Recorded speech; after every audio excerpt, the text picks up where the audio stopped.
Do you want to be a fighter? RMC. There's only one Tyson Fury. Fighters Club. I'd like to take this chance to apologize to absolutely nobody. Alexandre Herbinet. I am the greatest. Bonjour à toutes, bonjour à tous et bienvenue au 277e numéro du RMC Fighter Club, un Fighter Club qui remonte dans la cage pour vous débriefer l'événement MMA du week-end. C'était à Las Vegas dans l'écrin de la Sphère pour l'UFC 306 et le couronnement de Merab Dvalishvili chez les moins de 61 kg et de Valentina Shevchenko chez les moins de 57 kg chez les femmes. Avec nous pour en parler cette semaine, mon partenaire du Fighter Club, toujours là avec moi, co-présentateur du podcast Au bord du ring, coach de pied-point et de boxe anglaise, sa série Baba Versus à retrouver sur YouTube et commentateur, j'allais dire du One Friday Fight, mais maintenant il ne fait plus, plus que ça chez nous, donc commentateur RMC des différents événements sport de combat. Comment ça va mon Baba? Ça va super Alex, salut tout le monde, impeccable. On a eu un beau week-end quand même, t'étais au charbon aussi. Oui, on était là, ouais. Ah c'était bien, on était tous là, il y a eu beaucoup d'événements, donc c'est quand même sympa à voir pour le sport de combat français. Et puis t'as eu un petit KO viral avec Paul Denas. Ouais, voilà, c'est quelqu'un qui est en début de carrière, mais son KO a été très viral, donc vous avez pu en profiter à l'Hexagone. On va passer à la Sphère et à l'UFC 306. Dana White avait annoncé le plus grand événement de l'histoire des sports de combat, tout simplement. On n'y était pas sur le plan sportif, mais pour le reste, on a vécu une soirée unique en son genre. Dinguerie visuelle, la Sphère a offert une atmosphère inoubliable aux combattants qui ont eu l'honneur de monter dans la cage de la Noche chez UFC ce week-end à Las Vegas. Une carte qui a vu deux nouveaux champions être couronnés. Valentina Shevchenko a repris sa couronne des moins de 56 kg, qu'elle devra défendre contre notre Manon Fiorot national dans les prochains mois. Et Merab Dvalishvili est le nouveau roi des moins de 61 kg après avoir détrôné la nouvelle star Sean O'Malley. Le RMC Fighter Club débrief un UFC 306 vraiment pas comme les autres. The judges score the contest 49-46, 48-47 and 48-47 for the winner. 2-3 rounds à 2 et 2 et 1, 4 rounds à 1. Et nous Et voilà, on a deux nouveaux champions ce soir. Et le rêve devient réalité pour Dvalishvili. On peut saluer ses performances, lui aussi une victoire stratégique. Stratégique totalement, du haut niveau, très haut niveau. All three judges score this contest 50-45 for the winner by unanimous decision. And new undisputed UFC flyweight champion of the world, Valentina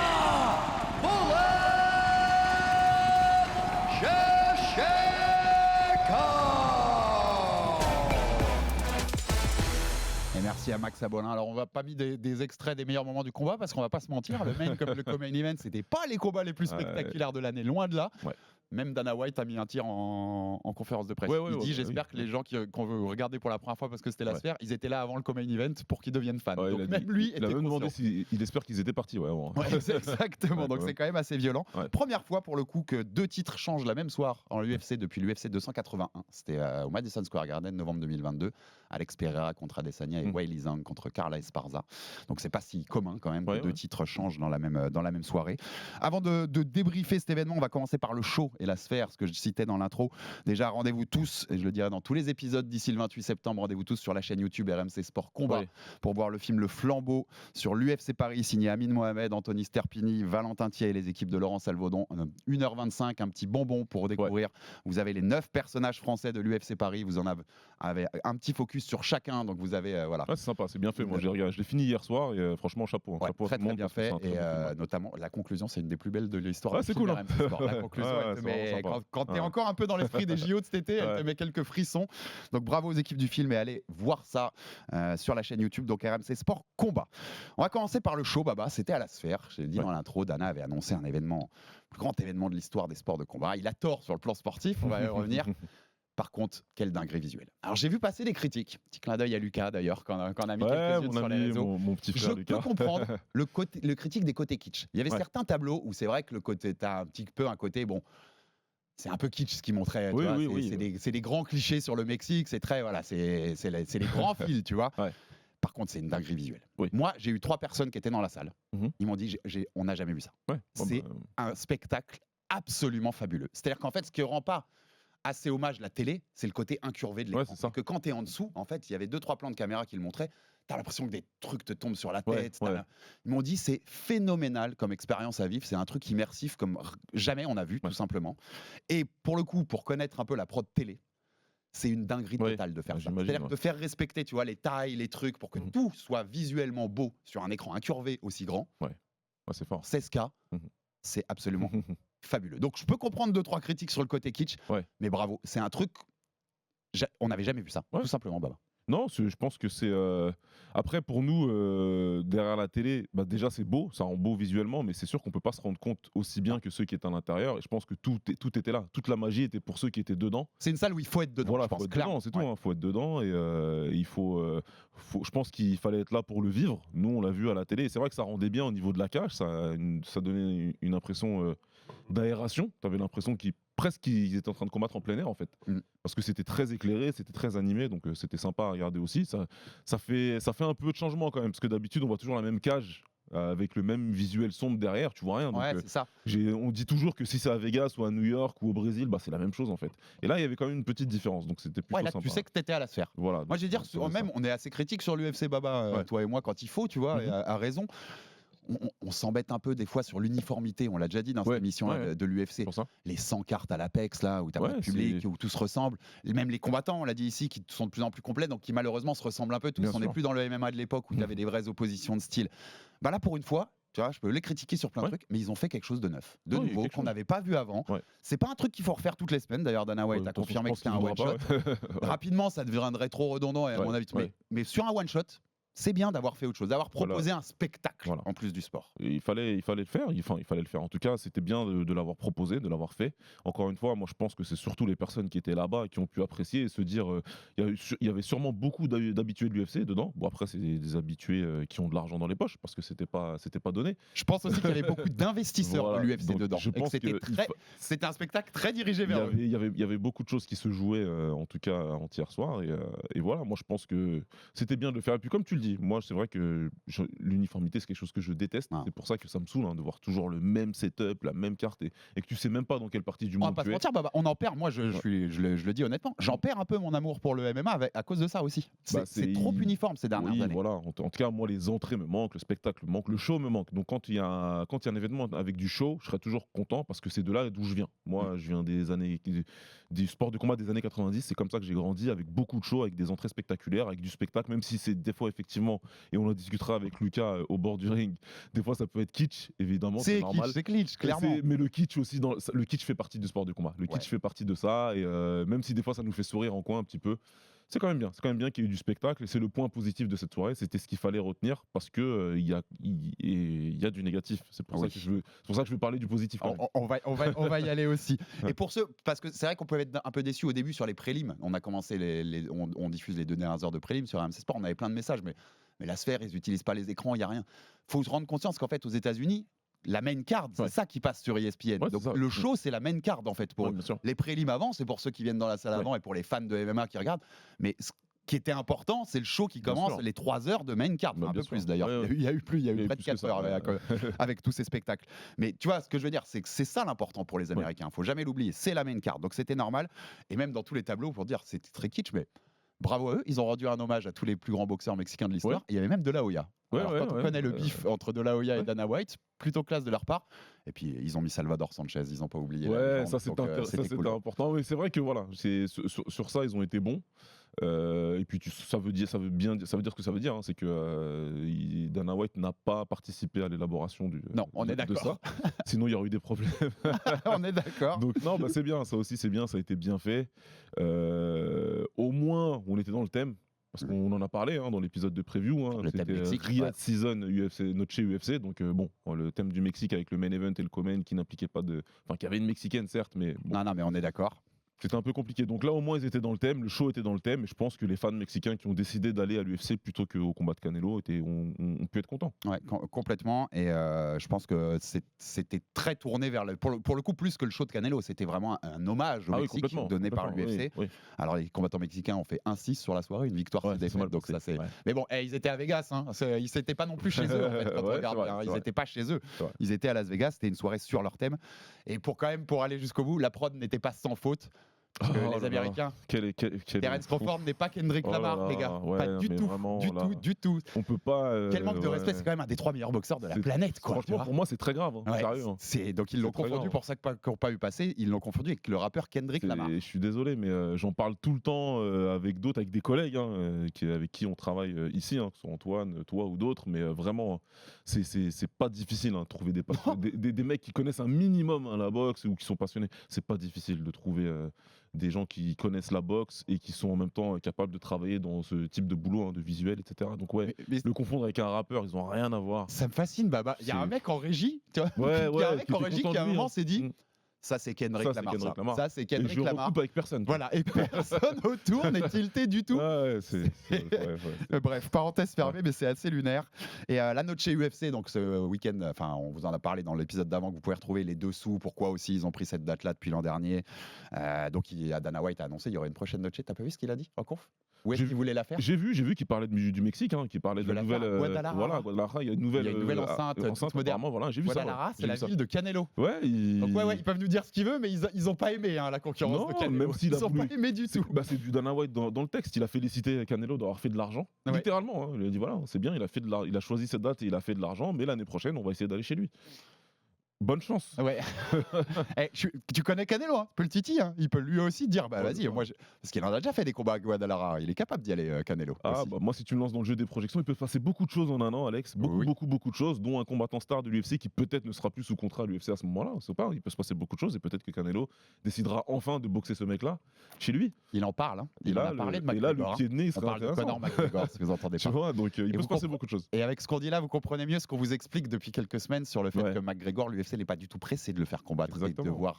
et de finir son contrat, parce qu'après, les Riyad Season et les Saoudiens seront ravis de lui offrir un gros chèque Ça pour, s'est d'ailleurs pour décanté, affronter Canelo en boxe, par exemple. Ça s'est d'ailleurs décanté pendant le week-end, puisqu'on a appris que Michael Chandler n'affronterait pas Conor. Ouais. Il a décidé d'arrêter Charles d'attendre. Oliveira en novembre. Voilà, il prend Chucky et Conor, donc ce serait début 2025. Ouais, à voir encore. Parce À que voir. je te dis, t'as raison, beaucoup de choses peuvent se Ouais, bien passer sûr.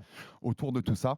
Et sur la sphère en elle-même, pour finir, j'ai vu Chael Sonnen, un ancien combattant UFC, devenu consultant, faire un tweet où il félicitait O'Malley d'avoir battu le record de la Gate, donc la billetterie de l'histoire de l'UFC. C'est le cas. Ouais. Ils ont fait 22 millions de dollars à la Gate, puisque c'est le record all-time pour l'UFC. C'est pas merci O'Malley, hein. C'est Ah non. merci à la sphère. Hein. Bah bien sûr. O'Malley Merab à la T-Mobile, ça bat jamais le record de la Gate. Non, jamais. Tu pouvais. Et si vous aviez mis Enfin, McGregor à la sphère, ouais. je te laisse imaginer le niveau de la Gate Bah que oui, tu pouvais non. monter. Non, mais, Les billets, tu aurais pu les vendre beaucoup plus cher. C'est la sphère qui a battu ce on record. appelle ça, C'est pas O'Malley. ouais, on appelle ça stretch en anglais. Là, je sais même pas, c'est même Ouais. plus stretch. Là, tu as étendu le truc d'un continent à un autre. Il faut quand même pas abuser, monsieur Sonnen. L'UFC eux-mêmes avaient clairement mis l'accent sur la sphère et pas sur le main event. Ils parlaient que de la sphère. Ils parlaient que du show qu'il allait avoir. La sphère, Dana White, il est en boucle sur les coups de C'est la production. star. Ouais. Et la sphère en elle-même, on parlait pas du main event, c'est pas Sean O'Malley qui a fait ces ventes-là. Maintenant, par contre, c'est cool pour tous les deux, parce qu'ils vont pouvoir profiter en termes de revenus de ça. Et ça, c'est cool pour eux, c'est tant mieux. Les points de pay-per-view aussi. Mais au-delà de ça, oui, non, c'est la sphère clairement qui a vendu. Et niveau sportif, justement, c'est complètement anticlimatique ce qui s'est passé. Quand au final, ça leur rapportera beaucoup, parce que ce qu'on vous expliquait la semaine dernière, l'Arabie Saoudite a payé 20 millions pour assurer les coûts de production à la sphère, pour sponsoriser l'événement. Donc les 22 millions, c'est quasiment du bonus, la billetterie là. Oui. Tous les coûts de production sont payés par l'Arabie Saoudite. C'est pour eux. Ils ont fait un très bon business, l'UFC. Ouais, totalement. Jackpot pour eux. On passe au main event. On dira un petit mot aussi sur le co-main event. Ouais. C'est pas une soirée la plus excitante sportivement qu'on ait vue. On va pas se mentir. S'il y a un bonbon que vous devez absolument voir dans la main card, c'est Daniel Zellbauer contre Esteban Ribovic. Ouais, ça c'est un vrai bon combat de Sans Mexicain. doute un des combats de l'année. C'est ça. Sans doute un des combats de C'est ce l'année, que t'as largement. Ouais, clairement. Une grosse guerre. Et puis Ribovic qui s'est imposé, l'Argentin, il rentre sur Roy Jones Jr. Quel big touch.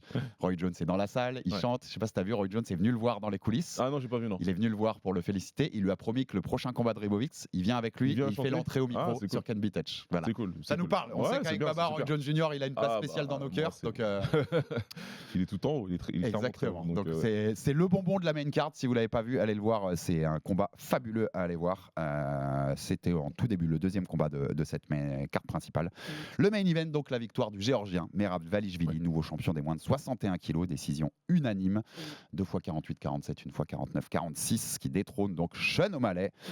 Pour la parenthèse, puisque Ilia Topuria est espagnol et géorgien, il a les deux nationalités. La Géorgie a 5 combattants à l'UFC aujourd'hui, en comptant Topuria. Ils en ont 8 dans leur histoire. Il y a 2 champions. 2 champions, ouais. Et il y a moins de 4 millions d'habitants dans le pays. C'est fort. Waouh. Ouais, c'est clair. Waouh, bravo la Géorgie pour le coup sur le pur point de vue stat. Comment on part dans le combat tout de suite, Baba? Merab a fait du Merab. On vous l'avait annoncé un peu dans la presse. Oui. Le striking de O'Malley contre la lutte étouffante de Merab. O'Malley n'a pas eu de solution et la lutte étouffante. Et on est revenu, on disait aux origines du MMA, le lutteur est meilleur que le striker, Baba? Le lutteur, en tout cas, l'a emporté. Le lutteur l'emporte quand le striker ne prévoit pas, ne se prépare pas en conséquence. Moi, ce que je retire de ce combat, c'est que O'Malley n'était soit pas bien préparé pour affronter Merab, ce qui est très curieux, parce que Merab, il a annoncé ce qu'il allait faire il y a 1 an. Et il n'y a personne qui doutait de ce que Merab allait faire. En même temps, on aime les oppositions de style. C'est ce qui fait pour moi le MMA, encore une fois, et pour toi aussi, je le sais. Mais pour le combattant et pour le coach, il n'y a rien de plus facile je parle de préparation, pas du combat. Pour préparer ce mec, il n'y a rien de plus facile parce que tu sais exactement ce qu'il va faire. Tu n'as pas besoin de préparer un plan B, un plan C.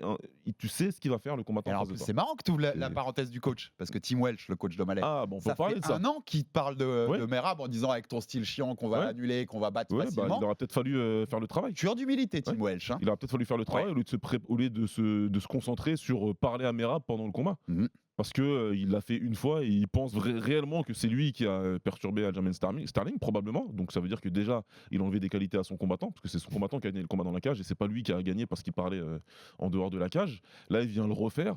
On est encore sur un syndrome de coach qui se veut plus grand que son combattant. Il faut respectueusement s'asseoir et fermer sa bouche.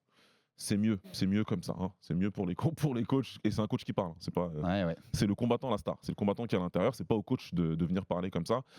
Tu t'occupes de coacher ton combattant qui avait du mal, lui, à appuyer justement sur la gâchette. Donc qu'est-ce qu'il a mal fait, Baba aussi? Moi j'ai noté sur Sean, moi ce qui m'a déçu, c'est que tout ce qu'on aime chez lui, sur le point fort qu'on avait relevé en boxe, on n'a rien vu. J'ai vu très peu de jab, j'ai vu très peu de feintes.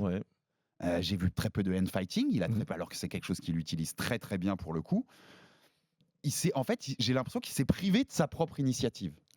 Tu vois, il s'en est. Alors, est-ce que c'est un flop mental? Est-ce que mentalement, il a pas été, il avait trop peur de ce que donnait Merab, tu vois, dès qu'il s'approche de toi? Comment tu l'expliques? Qu'est-ce qu'il a mal fait, Sean? Ça a été à chaque fois, ça a été des histoires en 2 parties. À part sur le round où Merab termine en guillotine et qu'il lâche la guillotine trop tôt, je sais plus, c'est le 2e, je crois, celui-là. Je crois. Où il reste 10 secondes, il a pas compris que le round n'était pas fini, Merab. Mais en dehors de ça, O'Malley finit bien les rounds.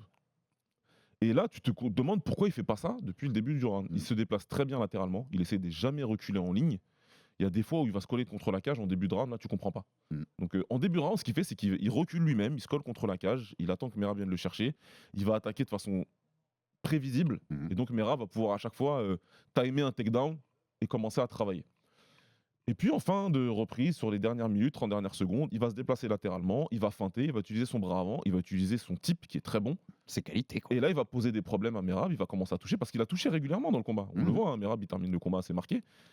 Mais il fait ça il finit bien les rounds et il finit bien le combat. Le 5e round, il le finit bien. Il finit très bien le combat et là tu te dis il n'a pas réussi à faire ça avant. Donc ce qu'il a fait de mal, c'est assez visible. Hein. Il s'est mis lui-même un petit peu dans les problèmes en reculant en ligne, en restant contre la cage. Dans le truc. Voilà, donc c'est mental en fait, tu penses? Puisque les armes techniques, il prouve même dans les fins de round qu'il les a. Et il nous l'a prouvé depuis plusieurs combats. On l'avait dit dans l'épisode de preview.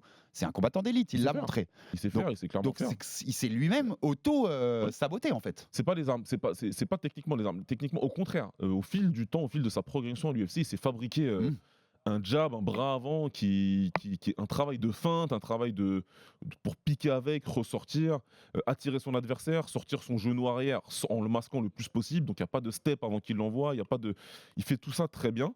Et là, pas utilisé. En fait, tu as l'impression qu'il a passé du temps à construire ses armes pour pouvoir annuler ces mecs-là. Et au moment propice, il a pas sorti ses armes-là. C'était le meilleur moment pour les sortir. Et au final, Merab, il a fait un très très très bon travail, mais il était prenable. Et moi, je suis Welch chez O'Malley, mais je suis hyper frustré en fait. Vraiment. Bien sûr. Au-delà de, je me dis, je me suis foiré quoi. Tu vois. Ils vont l'être, et puis mais en même temps. Et puis après, les réseaux sociaux, c'est de l'intox. Hein. Mais tout de suite après, il a posté une story où il est en habit de lutteur et on comprend qu'il se remet au travail, qu'il va faire beaucoup de luttes. Un peu comme un combattant illustre français après une défaite avec beaucoup de grappling. Alors qu'en fin de compte, On va en ramener- restant sur On va ramener des Dagestanais dans l'Arizona ou quoi? en restant sur ses points forts, en fin de compte, ça passe, tu vois. En restant sur ses points forts, ça passe. C'est juste qu'il va falloir les déclencher au meilleur moment. Travailler sur ce timing et travailler sur le fait d'être plus confiant sur ses armes, parce que clairement, à chaque fois qu'il a utilisé ses armes, à chaque fois qu'il était plus conquérant, ça a fonctionné. Ouais, donc en fait, quand je dis s'aborde lui-même, c'est que tu as l'impression qu'il y a ça. Il n'y avait pas assez de alors que ce mec respire la confiance Bien devant sûr, les micros en mode je suis Conor McGregor et les gars. Et en fait, il n'y avait pas assez de Il n'y a confiance dans pas eu. ses armes. Il n'y a pas eu. Et, Il s'est dit, il y a Merab, pas eu. il va me malmener en fait, même avec ces armes-là. Parce qu'en face de lui, Merab, il est venu avec, comme d'habitude, avec toute la confiance qu'il a en lui. Merab, quoi. Son travail qu'il fait de façon efficace, lui, il a fait ce qu'il savait faire, Merab. Et il l'a bien fait, il est venu confiant. Il a pris des coups, mais il a jamais reculé, jamais abandonné. Il n'y a pas une once d'abandon dans Merab. Non. Et lui, il a fait ce qu'il savait faire, comme il fallait le faire. Ouvrons le dossier Merab, puisque tu en parles. Mais tu dis, je le dis et tu l'as répété, Merab, il a fait du Merab. Ouais. Mais quelle galère. Ah ouais, C'est une galère à affronter. hein. Non, c'est une chiant. galère à affronter. C'est pas possible, parce que c'est sûr qu'on peut parler de ce que O'Malley a mal fait, mais il y a des choses que Merab l'a empêché de faire. Mm. La première des choses que Merab il t'empêche de faire, c'est respirer déjà. Oui, totalement. Déjà, c'est compliqué. Tu as une personne qui va venir constamment sur toi, constamment. Il va feinter, il va venir, il va frapper, il va ressortir, il va constamment menacer avec le takedown ou avec le clinch. Il est très très fort physiquement, donc une fois qu'il est dans le clinch, il va t'amener au sol. Et il peut le faire 25 minutes large. Et Large. ça le dérange pas de rater 8 takedowns sur 10. Mm. Tant qu'il a les 2 où il va réussir, lui il sera content, il va faire son travail. Donc il n'est pas là pour les stats, ça l'intéresse pas de dire moi j'ai réussi 60% de mes takedowns. Il va dire j'ai réussi 22% de mes takedowns, mais j'ai gagné 100% de mes combats. Ouais, c'est ça. Et quand je l'ai réussi, je sais faire des dégâts derrière. Voilà. Et je sais. Il met plus avec les dégâts qu'il fait au sol. Plus il fait du Merab. T'as pas l'impression non plus que c'est, tu vois, il y a un moment, c'est pas un grand endpoint des enfers où il.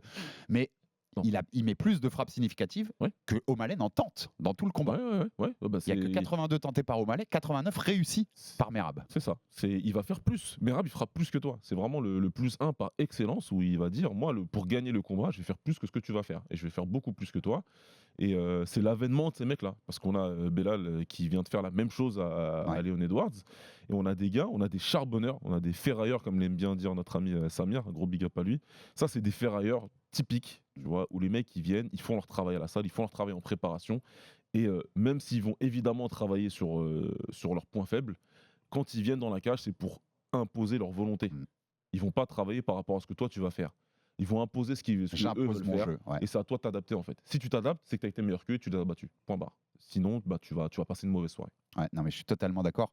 Et à un moment, tu le disais sur O'Malley, il y a des armes aussi pour battre ces mecs-là. Oui. C'est pas non plus Bien sûr. un Superman. Bien sûr, tu on vois. en a vu avant, ils ont été battus. Et on a vu plein, c'est marrant, mais Mm. c'est cyclique aussi. Mais avec tous les. On sait que l'UFC a pris énormément de fans depuis le Covid. Oui. Je crois que c'est 70% l'augmentation de la base fan Mm. pendant le Covid. On sait que de Baba, on se rend pas assez compte de ce truc-là. Mais C'est ouf. Hein. en Ouais. fait, c'est très prégnant sur ce qui se passe aussi aujourd'hui, sur comment le public réagit. Ouais. 70% des gens ne regardaient pas du MMA il y a 5 ans. Exactement. Donc, tu vois, t'as vu passer, comme moi, je pense, ce week-end après.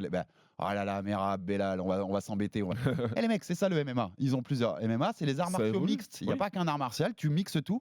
Et c'est Trouvez cyclique, les armes ouais. pour battre ces mecs-là. Ces mecs-là ne sont pas imprenables non Non, plus. Donc non. trouvez les Les armes, mecs d'avant, battez trouvez. ces mecs-là. Voilà. Tant qu'ils sont pas battus, c'est juste qu'ils ont des meilleures armes que vous, ou qu'ils les utilisent mieux en tout cas. Les mecs d'avant ont trouvé. Les mecs d'avant ont trouvé les solutions pour battre ces gars-là. Et depuis qu'on regarde du MMA, on nous explique surtout du MMA nord-américain. On nous explique que le lutteur aura toujours l'avantage sur le striker. Non, c'est cyclique. Aujourd'hui, on est sur une nouvelle ère où c'est des lutteurs grappleurs qui sont capables en plus d'échanger debout, Ouais, qui sont c'est capables ça. de mettre des coups, qui sont beaucoup plus éduqués debout que ne l'étaient avant les lutteurs type Josh Koscheck qui avait juste un bras arrière. Et il y en a eu plein des comme ça à l'époque. Aujourd'hui, c'est très différent. Ouais. GSP était tout seul dans son monde. Je dis pas que ces mecs-là sont aussi forts que GSP. Je dis Non. simplement que ces mecs-là, Le package s'en rapproche. voilà, Ouais, ont s'en étudié rapproche. GSP et ils se rapprochent de ce gars. Ouais, totalement. Mais c'est chapeau à lui et on sait, ils l'ont déjà annoncé, hein, le prochain combat c'est Oumar Nurmagomedov. Ouais. Alors pareil, ceux qui aiment le spectacle, juste les gros KO, ils seront peut-être pas ravis de ce combat, mais c'est un super combat. C'est un super combat, c'est un super combat parce que Ousmane il est plus versatile que Merab. Il est capable lui, de faire Oumar, pardon, il est capable de rester debout. Il est capable de frapper, d'échanger, de faire des choses, de très belles choses debout justement. Donc c'est un challenge, c'est un gros challenge pour Merab. C'est un gros challenge pour Merab qui a eu là récemment l'habitude de gérer des strikers et d'imposer sa volonté encore une fois à des mecs qui n'ont pas la capacité physique qu'il a. Je pense que Nurmagomedov, lui, il peut matcher en tout cas, en termes de cardio, en termes de capacité physique, il peut matcher. Ouais. En termes de skills, de lutte, de grappling, il match largement. Et debout, il est meilleur probablement que Ouais, je pense Merab. qu'il est Donc meilleur, ça va être ouais. super intéressant à regarder. J'ajouterais simplement, et vite fait en toute petite parenthèse, parce que je suis obligé, et toi aussi t'es obligé Alex, à quel point José Aldo est fort quand même. Oui, putain, j'ai noté sur mon conduit que c'était ma. Pardon, je suis désolé. Non, t'inquiète, le contraire. C'était ma remarque d'avant. Bon. Celui qui a le mieux tenu contre Merab de tous les derniers combattants, cherchez pas, c'est José Aldo. Il a stoppé quasiment tous ses takedowns. Voilà. C'est José Aldo, le monsieur. Je sors à peine d'une retraite. Je pose mon affaire. Mon dossier est posé ici. Vous en faites ce que vous voulez. Et voilà. Et vous comprenez la grandeur de José Aldo. Voilà, c'est le genre de mec capable de contre ces styles-là d'être au rendez-vous. Et avec sa carrière, etc., etc. Totalement. Mais c'est trop marrant parce que vraiment je l'avais noté. Merab, et tu l'as vu, hein. Ouais. Il lui fait les bisous à la fin du deuxième round quand il est dans la guillotine. Il lui fait les bisous. Il y a un moment, il imite son basketball talent. Il est rentré un peu dans sa tête. Il y a un côté même humiliation ce qu'il lui a fait. Il lui a fait payer tout le trash talking des mois d'avant là. Oui, et c'est pour ça. Moi, tu sais, quand il y a des fois, quand tu viens à la pesée ou juste avant la pesée, quand ils viennent au face à face. Ça parle évidemment, c'est comme ça, c'est le MMA, c'est le sport de combat. Et tu n'y crois jamais. Les mecs ils parlent, je vais te faire ça, je vais te faire ça.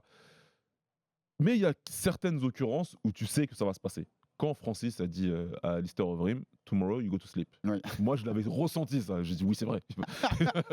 Et le lendemain, il a été au dodo.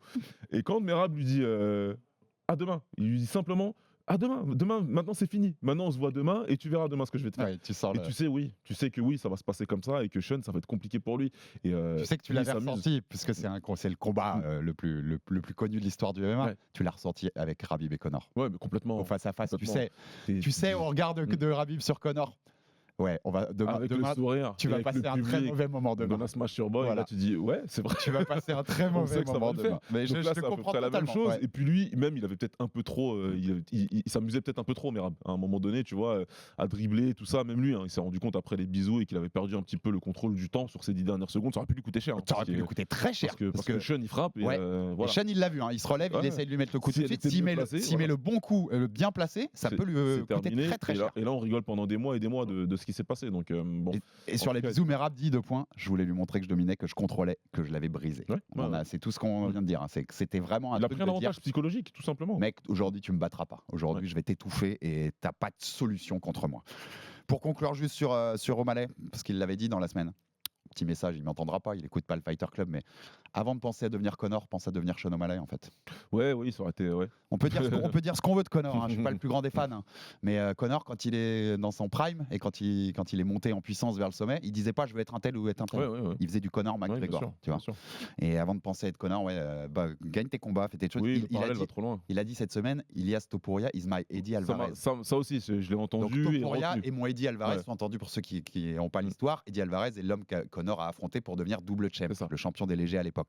Donc O'Malley disait Topuria sera l'équivalent d'Alvarez pour moi, pour McGregor. Fallait d'abord penser peut-être à Merab et à oui. Bon, au moins il a défendu sa ceinture lui. Exactement. au moins il a une défense, t'as bien raison, c'est ce qu'il a de plus que McGregor pour le coup. Merab Oumar, on en a parlé, c'est le combat à faire derrière. Et pour le coup, c'est un beau combat à faire avec le perdant.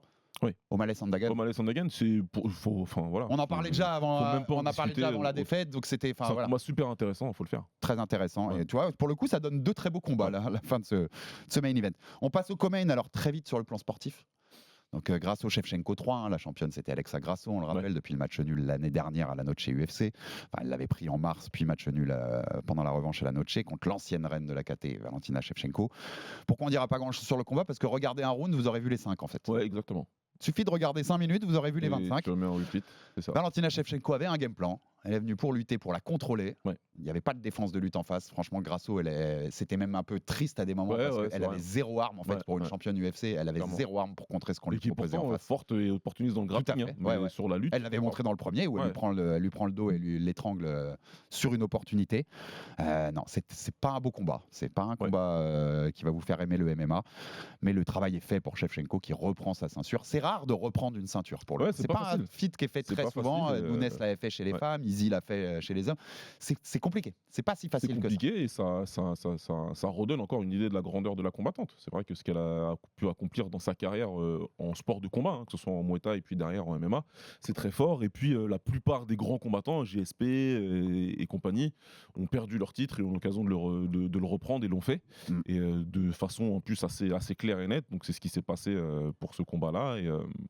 Et chapeau à elle. Moi, je vais juste vous renvoyer au propos de Manon quand on l'a reçu ici, qui avait dit très clairement que pour elle, Valentina était vraiment la meilleure combattante, que pour elle, les 2 combats d'avant, c'était presque un peu un coup de chance, entre guillemets. un accident, Ouais. quoi, et qu'elle allait montrer qu'elle est meilleure. Et c'est exactement ce qui s'est passé, tu vois. Totalement. Ouais. Elle nous avait dit autre chose, Manon Fiorot, puisque voilà, la conséquence qu'on veut parler sur ce combat, puisque sportivement, il n'est pas hyper intéressant, c'est que ce sera Valentina Shevchenko contre Manon Fiorot dans quelques mois. Voilà. Et franchement, c'est plus beau, en fait. Oui. Parce oui. que même si elle a perdu son titre contre Grasso entre-temps, Ouais.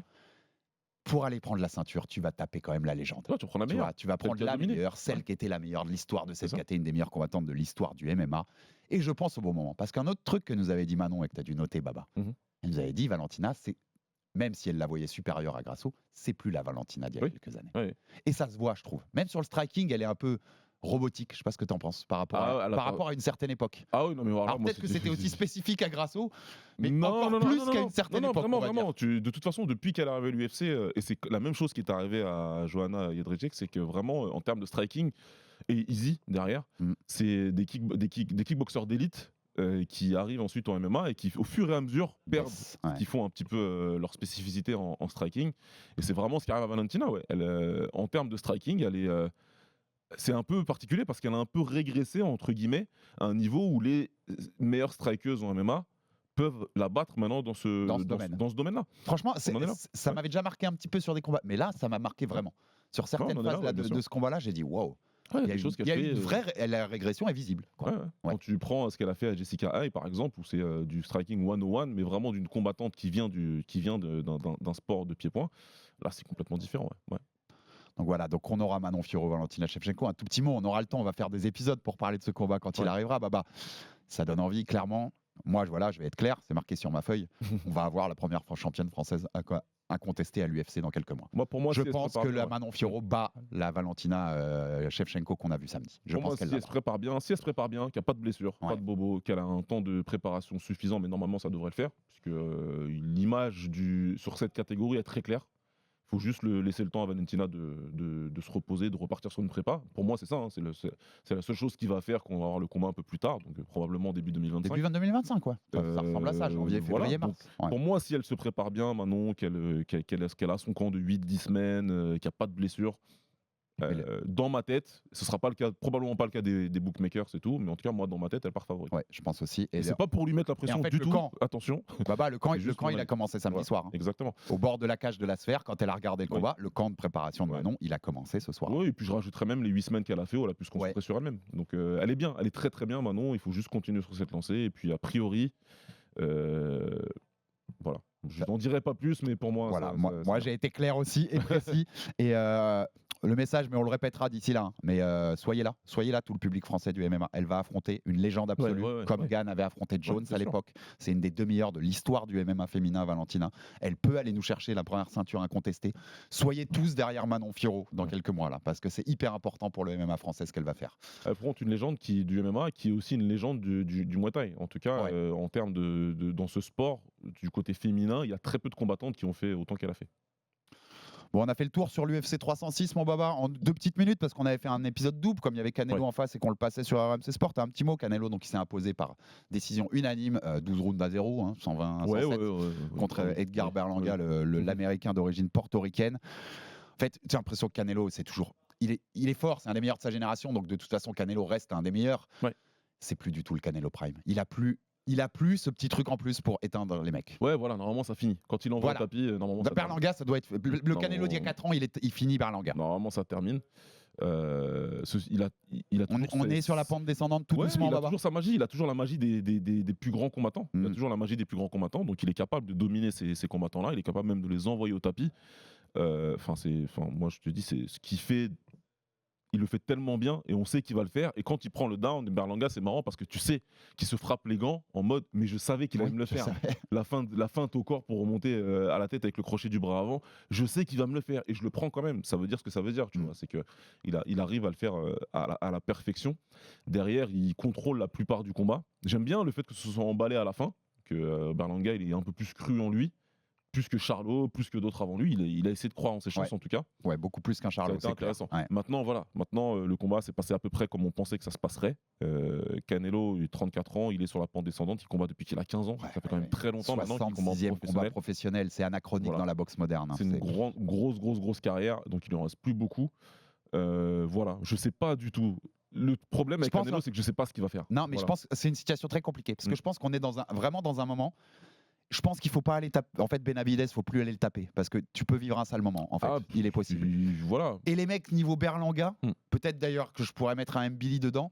T'as l'impression qu'il est quand même toujours supérieur, donc il va faire son 12 rounds 0, tu vois, il va Oui, aller prendre sa bah, décision voilà, unanime, c'est- 120-107 ou 119-108 ou 109, tu vois. Donc t'es vraiment dans cet entre-deux.